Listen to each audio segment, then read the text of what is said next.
Good morning. ഇന്ന് നമ്മൾ എടുക്കാൻ പോണത് സയൻസ് ആൻഡ് ടെക്നോളജി ആണ്. സയൻസ് ആൻഡ് ടെക്നോളജിയിൽ നെക്സ്റ്റ് ചാപ്റ്റർ 15ാമത്തെ ചാപ്റ്ററാണ് പ്രകാശോർജം. 15ാമത്തെ ചാപ്റ്ററാണ് പ്രകാശോർജം.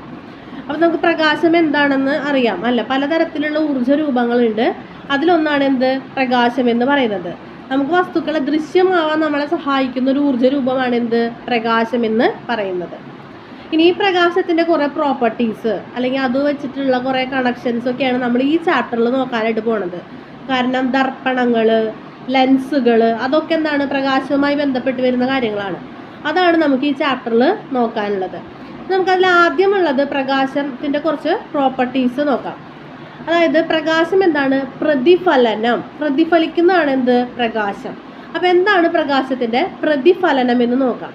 വളരെ മിനുസമുള്ളതും ദൃഢവുമായിട്ടുള്ള ഒരു പ്രതലത്തിൽ പ്രകാശം വന്ന് പതിച്ചിട്ട് അതേ മാധ്യമത്തിലേക്ക് തന്നെ പ്രതിഫലിക്കുക അല്ലെങ്കിൽ തിരിച്ചു പോവുക. അതിനെയാണ് എന്ത് പറയുക? പ്രകാശത്തിൻ്റെ പ്രതിഫലനം എന്ന് പറയുന്നത്.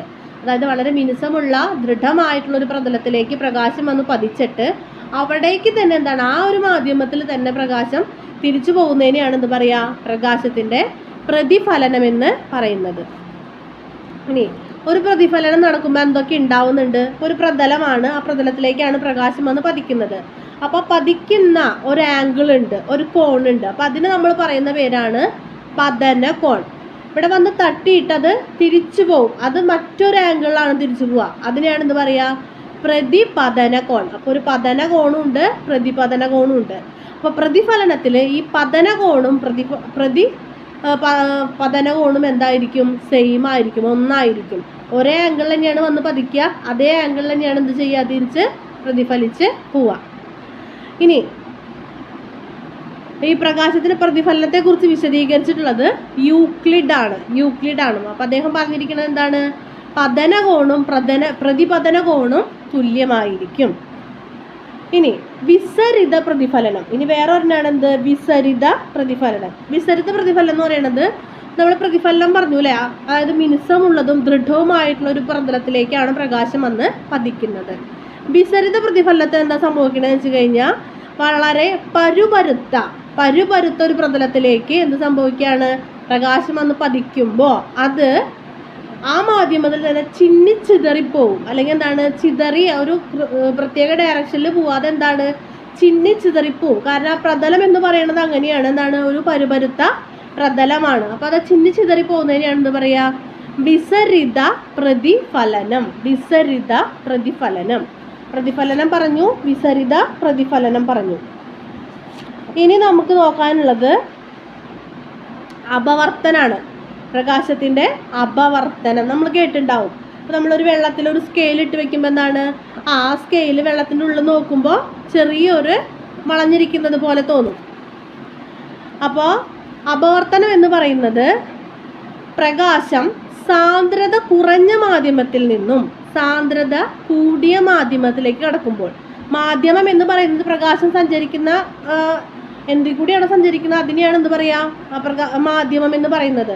എയർ ഒരു മാധ്യമമാണ്, വെള്ളം ഒരു മാധ്യമമാണ്, ഗ്ലാസ്, അങ്ങനെ പല മാധ്യമങ്ങളുണ്ട്. നമ്മൾ വെള്ളത്തിൽ സ്കെയിൽ ഇട്ട് വെക്കുമ്പോൾ എന്താണ്? എയറാണ് മാധ്യമം, അതിന് സാന്ദ്രത കുറവാണ്. അത് കടക്കുന്നത് എവിടേക്കാണ്? വെള്ളം, ജലം എന്ന് പറയുന്ന മറ്റൊരു മാധ്യമത്തിലേക്കാണ്. അവിടെ എയറിനേക്കാളും സാന്ദ്രത കൂടുതലാണ്. അപ്പോൾ സാന്ദ്രത കുറഞ്ഞ മാധ്യമത്തിൽ നിന്നും സാന്ദ്രത കൂടിയ മാധ്യമത്തിലേക്ക് പ്രകാശം കടക്കുമ്പോൾ അതിൻ്റെ പാതയ്ക്ക് ചെറിയൊരു എന്താണ്? ഒരു വളവ് വരുന്നു. പ്രകാശത്തിൻ്റെ പാത ചെറുതായിട്ടൊന്ന് വളയുന്നു. അതിനെയാണ് എന്താ പറയുക? പ്രകാശത്തിൻ്റെ അപവർത്തനം എന്ന് പറയുന്നത്. എന്താണ് അപവർത്തനം എന്ന് പറയുന്നത്?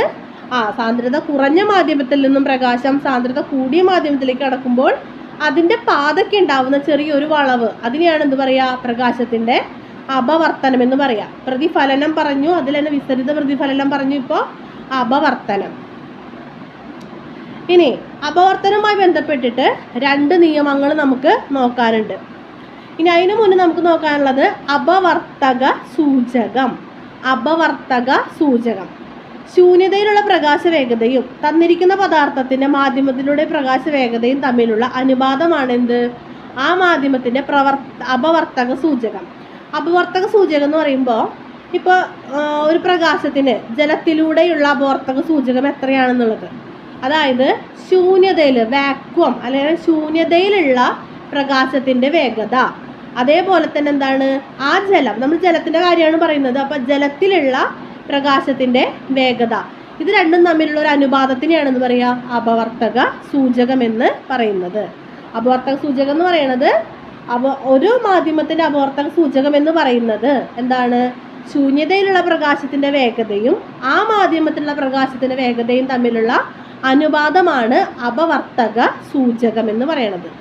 ഇത് നമുക്ക് അപവർത്തനത്തിൻ്റെ 2 നിയമങ്ങളാണ് നോക്കാനുള്ളത്. ഒന്നാം അപവർത്തക നിയമം എന്താ പറയണതെന്ന് വെച്ച് കഴിഞ്ഞാൽ, പതന കിരണം, പതിക്കുന്ന രശ്മി, പ്രതിപതന കിരണം, അവിടെ നിന്ന് പ്രതിഫലിച്ച് പോകുന്ന രശ്മി, ഇതിനിടയിൽ അല്ലെങ്കിൽ ആ ഒരു ഉപരിതലത്തിൽ വരുന്ന ലംബകം അല്ലെങ്കിൽ എന്താണ് ആ ഒരു പെർപെൻഡിക്കുലർ ആയിട്ട് വരുന്ന ലംബകം, ഇതൊക്കെ എന്താണ് ഒരേ പ്ലെയിനിലായിരിക്കും, അതായത് ഒരേ പ്രതലത്തിലായിരിക്കും. ഈ പ്രതലത്തിൽ തന്നെയാണ് ഒരു രശ്മി ഒന്ന് പതിക്കുന്നതും അത് ഇവിടെ നിന്ന് പ്രതിഫലിച്ച് പോകുന്നതും, പിന്നെന്താണ് ഈ പ്രതലത്തിന് പെർപെൻഡിക്കുലർ ആയിട്ട് വരുന്ന ലംബകവും, ഇതൊക്കെ എന്താണ് ഒരേ പ്രതലത്തിലായിരിക്കും. ഇതാണ് ഒന്നാമത്തെ അപവർത്തക നിയമം. രണ്ടാമത്തെ അപവർത്തക നിയമം എന്ന് പറയുന്നത് പതന കോണും പ്രതിപതന കോണും തമ്മിലുള്ള അനുപാതം ഒരു സ്ഥിര സംഖ്യയായിരിക്കും, അല്ലെങ്കിൽ ഒരു കോൺസ്റ്റന്റ് നമ്പർ ആയിരിക്കും. പ്രതിപതന കോൺ എത്രയാണോ ബൈ പതന കോൺ എത്രയാണോ ബൈ പ്രതിപതന കോൺ എന്ന് പറയുന്നത് എന്തായിരിക്കും, ഒരു സ്ഥിര സംഖ്യയായിരിക്കും. ഇതിനെയാണ് സ്നെൽസ് നിയമം എന്ന് പറയുന്നത്. രണ്ടാം അപവർത്തക നിയമത്തിൻ്റെ മറ്റൊരു പേരാണ് എന്ത്, സ്നെൽസ് നിയമം അല്ലെങ്കിൽ സ്നെൽസ് ലോ എന്നൊക്കെ പറയുന്നത്. ഇതാണ് നമുക്ക് അപവർത്തനത്തിനെ കുറിച്ച് പറയാനുള്ളത്. ഇനി അടുത്താണെന്ത്, പ്രകീർണനം. പ്രതിഫലനം പറഞ്ഞു, അപവർത്തനം പറഞ്ഞു, പ്രകീർണനം, ഇതൊക്കെ വളരെ വ്യക്തമാക്കിയിട്ട് മനസ്സിലാക്കി വെക്കണം കേട്ടോ.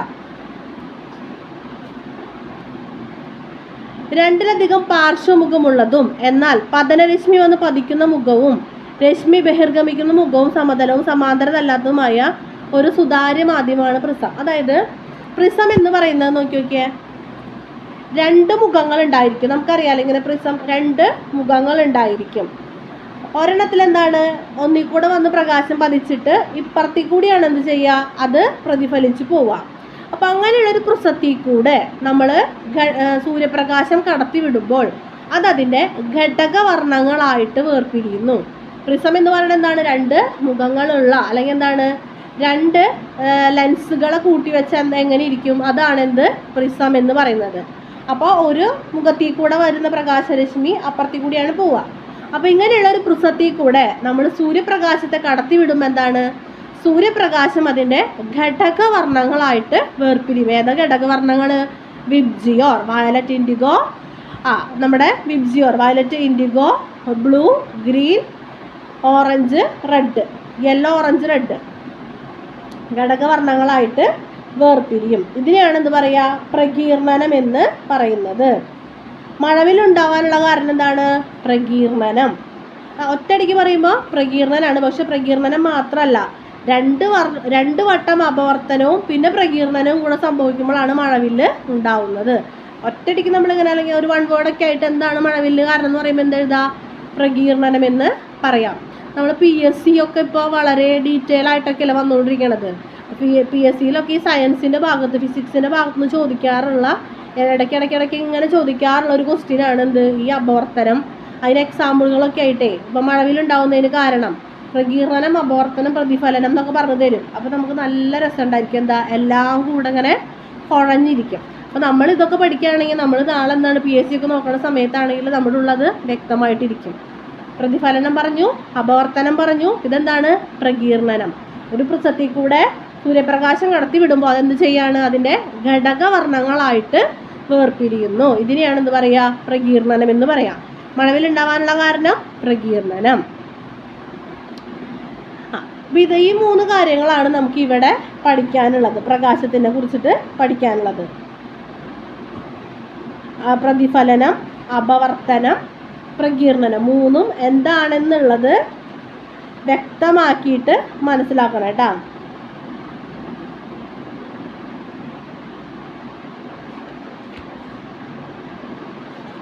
ഇനി പ്രകാശത്തിൻ്റെ പ്രോപ്പർട്ടീസ് കഴിഞ്ഞു. ഇനി നമുക്ക് നോക്കാനുള്ളത് ദർപ്പണങ്ങളാണ്.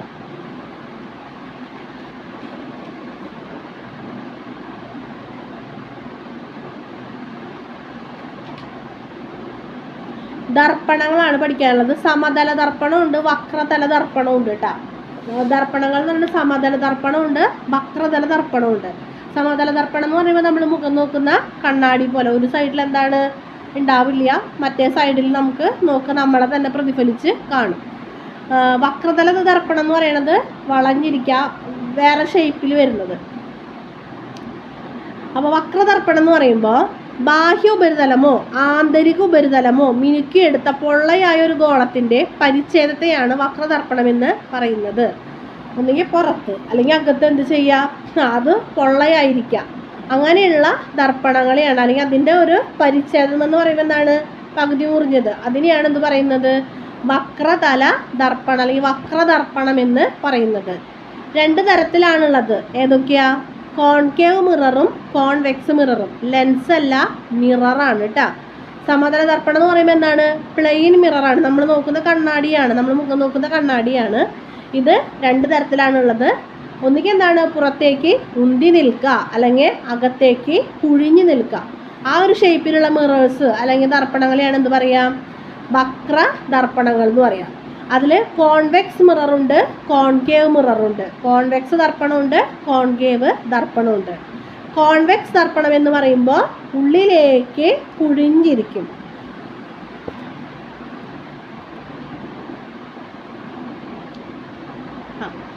രണ്ട് മനസ്സിലാക്കുക, കോൺകേവും കോൺവെക്സും. ഇനി ഒരെണ്ണം ഞാൻ ദർപ്പണമുണ്ട്, അതേപോലെ തന്നെ എന്താണ്, ലെൻസും ഉണ്ട്.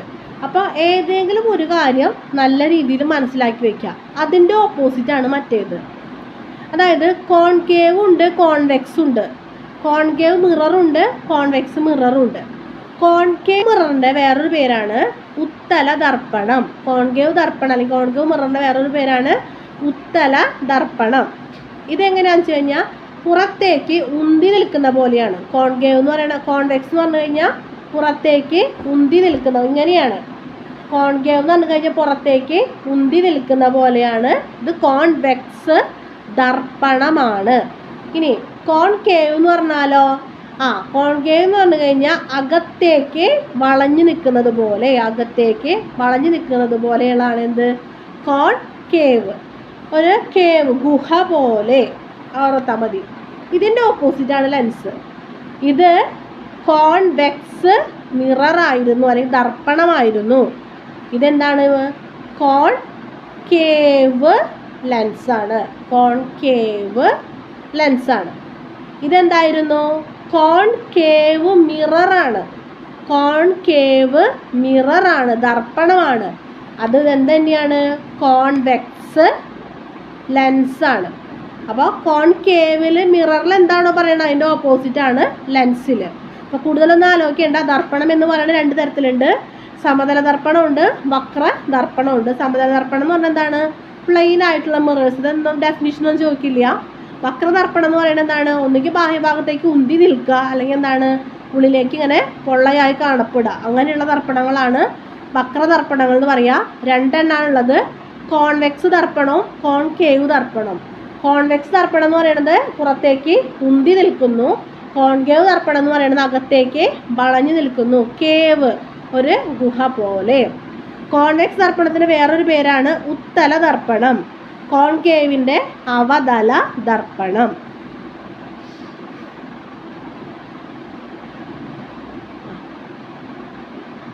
അപ്പോൾ ഇങ്ങനെയാണ് ദർപ്പണങ്ങൾ വരുന്നത്.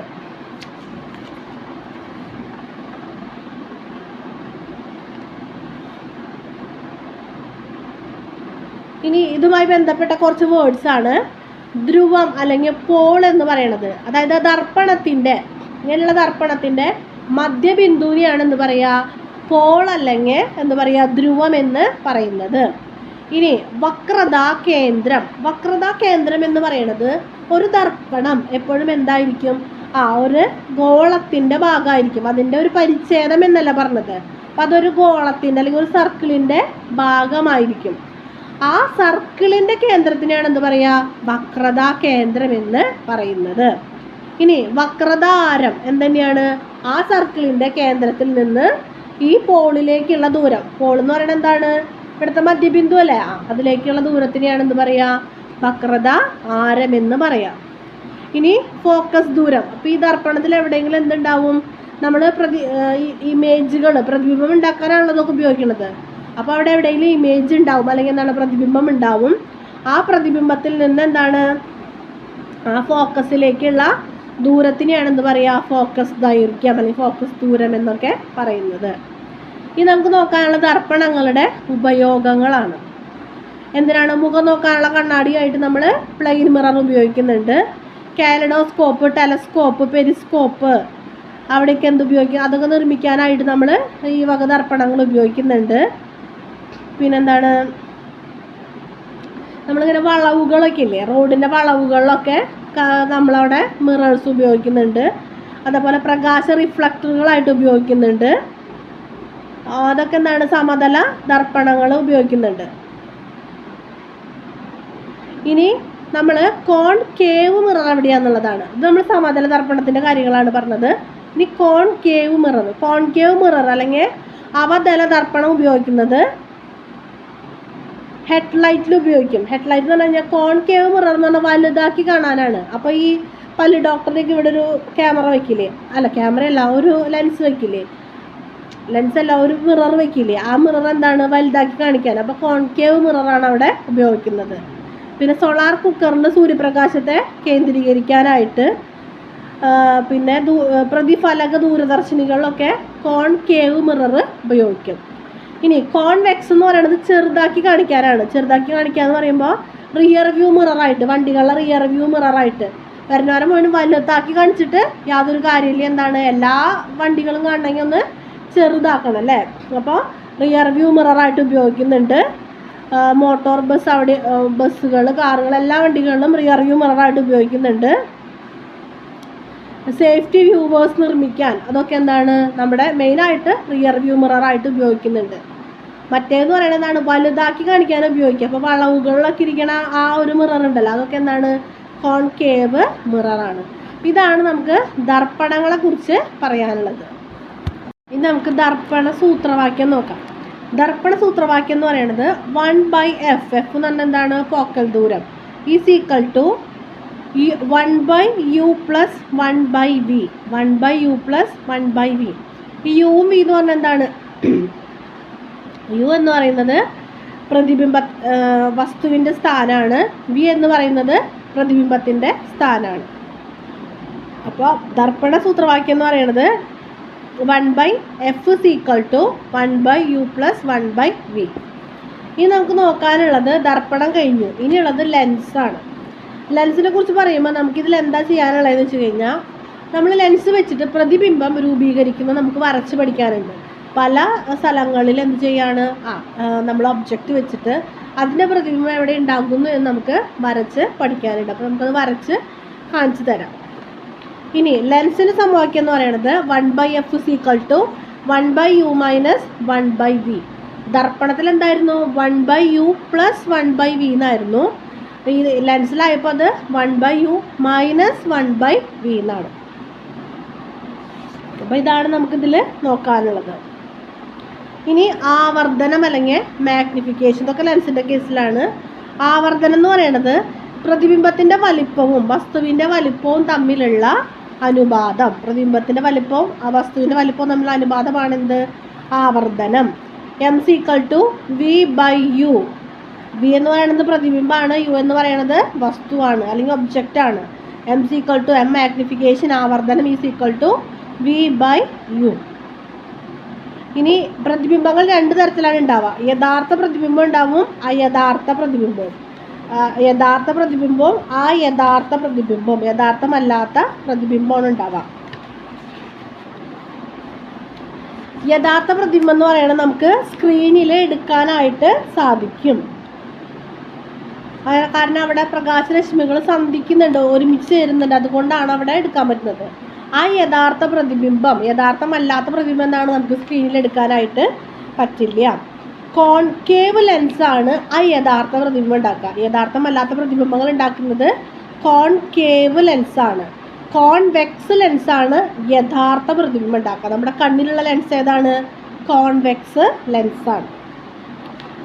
അപ്പോൾ ഇത്രയൊക്കെയാണ് നമുക്കിതിൽ പറയാനുള്ളത്. ഇനി നമ്മുടെ കണ്ണിനുണ്ടാവുന്ന പലതരത്തിലുള്ള അസുഖങ്ങൾ, പ്രകാശം പഠിക്കുമ്പോൾ നമ്മൾ മനുഷ്യൻ്റെ കണ്ണിനും കൂടെ പഠിക്കണം. എന്തുകൊണ്ടാണ്? നമ്മളെങ്ങനെ കാണുന്നത്? നമ്മൾ കാണുന്ന ഒരു വസ്തു പ്രകാശം വസ്തുവിൽ തട്ടി പ്രതിഫലിപ്പിച്ച് നമ്മുടെ റെറ്റിനയിൽ പോയിട്ട് അവിടെ എന്താണ് അതിൻ്റെ പ്രതിബിംബം ഉണ്ടാക്കിയിട്ടാണ് നമ്മൾ ആ വസ്തുവിനെ കാണുന്നത്. ഈ പഠിച്ച കാര്യങ്ങളൊക്കെ ആയിട്ട് നമ്മുടെ കണ്ണ് റിലേറ്റഡ് ആണ്. അതിലൊന്നാമത്തത് ഹ്രസ്വദൃഷ്ടി അല്ലെങ്കിൽ മയോപ്പിയ. ഹ്രസ്വം, ഷോർട്ട് സൈറ്റ്, അതായത് അടുത്തുള്ളത് കാണാം, അകലെയുള്ളത് കാണാൻ പറ്റില്ല. എന്താണോ പേരിലുള്ളത് അത് കാണാം, മറ്റേത് കാണില്ല എന്ന്. അപ്പം ഹ്രസ്വദൃഷ്ടി അല്ലെങ്കിൽ ഷോർട്ട് സൈറ്റ് അല്ലെങ്കിൽ മയോപ്പിയ എന്ന് പറയുമ്പോൾ എന്താണ്? അടുത്തുള്ള വസ്തുക്കളെ കാണാൻ പറ്റും, അകലെയുള്ളതിനെ കാണാൻ പറ്റില്ല. ഇനി രണ്ടാമത്തെ അസുഖമാണ് ദീർഘദൃഷ്ടി അല്ലെങ്കിൽ ലോങ് സൈറ്റ്, അല്ലെങ്കിൽ അതിൻ്റെ പേരാണ് ഹൈപ്പർ മെട്രോപ്പിയ. ദീർഘദൃഷ്ടിയാണ്, ലോങ് സൈറ്റാണ്, അകലെയുള്ളത് വ്യക്തമായിട്ട് കാണാം, അടുത്തുള്ളത് കാണാൻ പറ്റില്ല. ഇനി പ്രസ്ബയോപ്പിയ അല്ലെങ്കിൽ വെള്ളെഴുത്ത് എന്ന് പറയും. അതായത് വയസ്സാവുമ്പോൾ നമുക്ക് വരുന്നൊരു അസുഖമാണ്. അതായത് കണ്ണ് കൃഷ്ണമണികളെ പിടിച്ചു നിർത്തിയിട്ടുള്ള സീലിയറി പേശികൾ, അതിന് വരുന്ന അതിൻ്റെ ഇലാസ്റ്റികത നഷ്ടപ്പെടുന്ന ഒരവസ്ഥയാണിത്. അപ്പോൾ നമുക്ക് ദൂരെയുള്ള വസ്തുക്കളെയും അടുത്തുള്ള വസ്തുക്കളെ രണ്ടിനും നമുക്ക് വ്യക്തമായിട്ട് കാണാൻ പറ്റില്ല. അടുത്താണ് അസ്റ്റിഗ്മാറ്റിസം. അതായത് രണ്ട് ദിശയിലുള്ള വസ്തുക്കളെ ഒരേ സമയം കാണാൻ കഴിയാതെ വരിക. നമുക്ക് നോക്കുമ്പോൾ രണ്ട് ദിശയിലുള്ളവരെ നമുക്ക് കാണാം, പക്ഷെ അത് ഒരേ സമയം നമുക്ക് കാണാൻ പറ്റാത്ത അവസ്ഥയാണ് എന്ത്? അസ്റ്റിഗ്മാറ്റിസം. അത് നമ്മളാണ് കുപ്പി ഗ്ലാസ് എന്നൊക്കെ പറയില്ലേ, സിലിണ്ടറിക്കൽ ലെൻസ് വെച്ചിട്ട് നമ്മളത് പരിഹരിക്കുന്നത്. ഇനി പവർ ഓഫ് അക്കോമഡേഷൻ അല്ലെങ്കിൽ സമജ്ഞനക്ഷമത. ഈ നാലെണ്ണമാണ് നമുക്ക് അസുഖങ്ങൾ പഠിക്കാനുള്ളത്. ഇനി നമുക്ക് കണ്ണിൻ്റെ ഒരു പവറാണ് നോക്കാനുള്ളത്. പവർ ഓഫ് അക്കോമഡേഷൻ അല്ലെങ്കിൽ സമജ്ഞനക്ഷമത.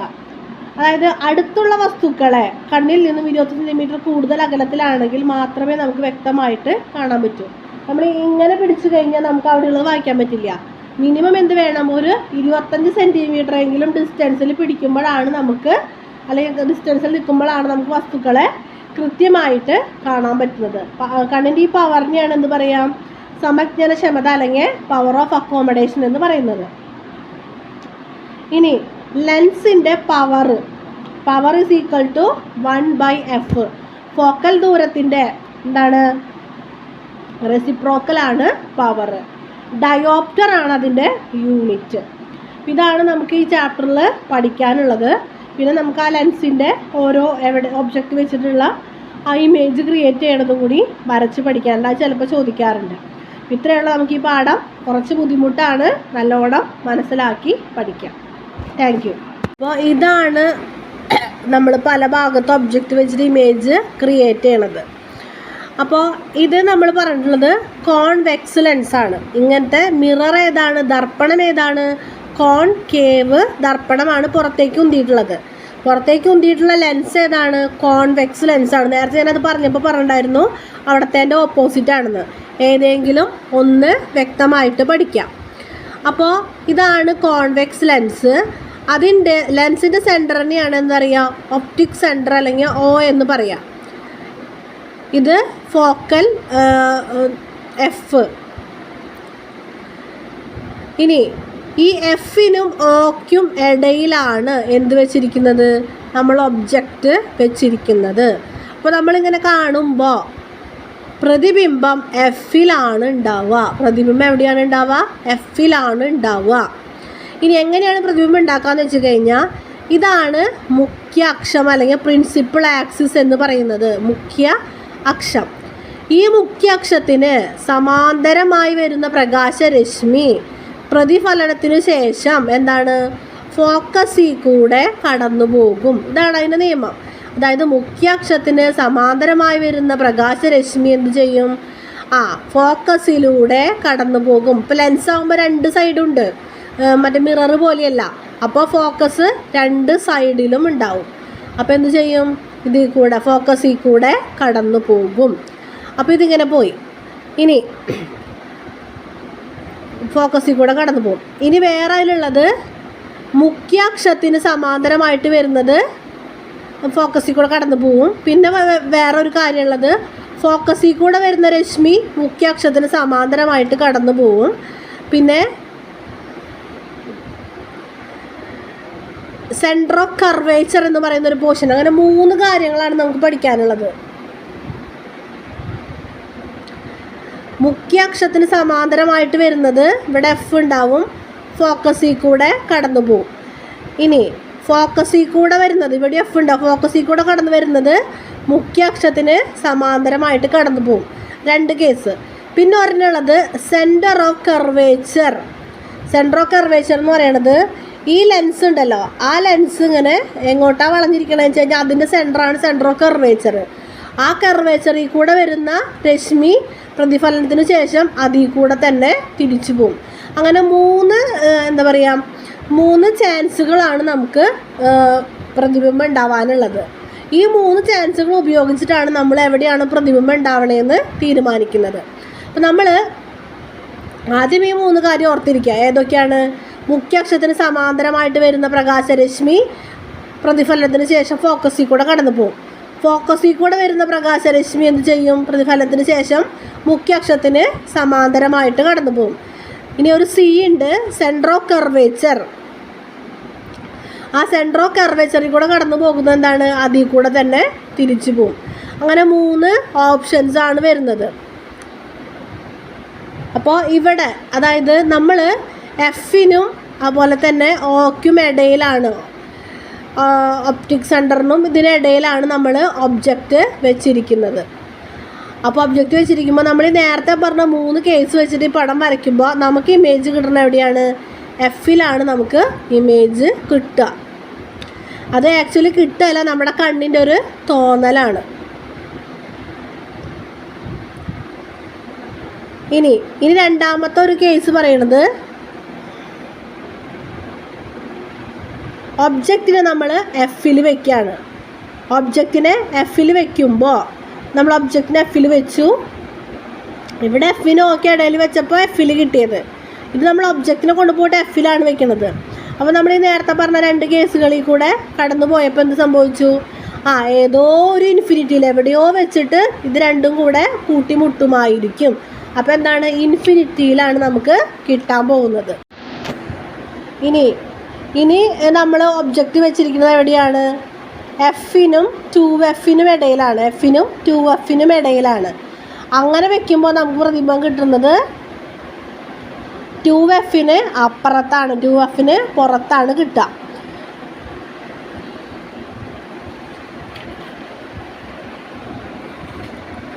ഇനി 2Fൽ പ്രതിബിംബം വയ്ക്കുമ്പോൾ നമുക്ക് 2Fൽ തന്നെയാണ് ഇമേജ് കിട്ടുന്നത്.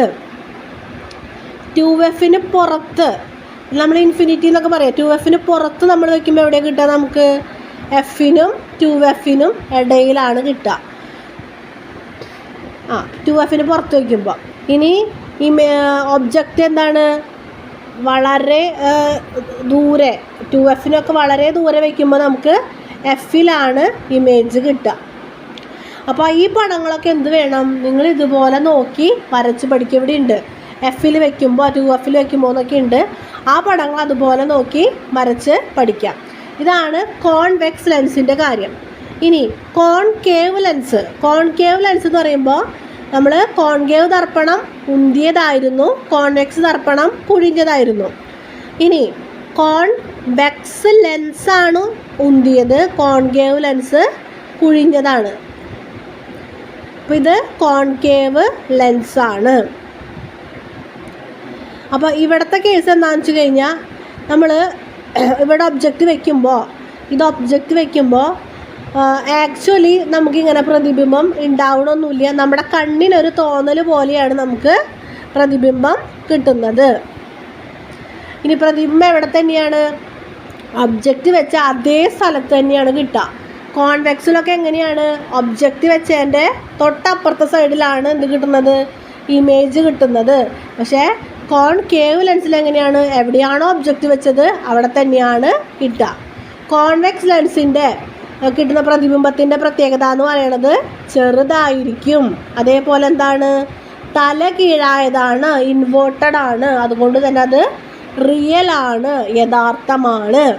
ഇവിടെ വയ്ക്കുമ്പോഴോ ഇത് വലുതാണ്, നേരെയാണ് അല്ലേ, ഏരോ മാർക്ക് മുകളിലേക്കാണ്, നേരെയാണ്. അതേപോലെ തന്നെ അയഥാർത്ഥമാണ്, അതായത് റിയൽ അല്ല. ഇങ്ങനെയും കുറച്ച് കാര്യങ്ങളുണ്ട്. അപ്പോൾ ഇതും കൂടി ഒന്ന് നോക്കാം.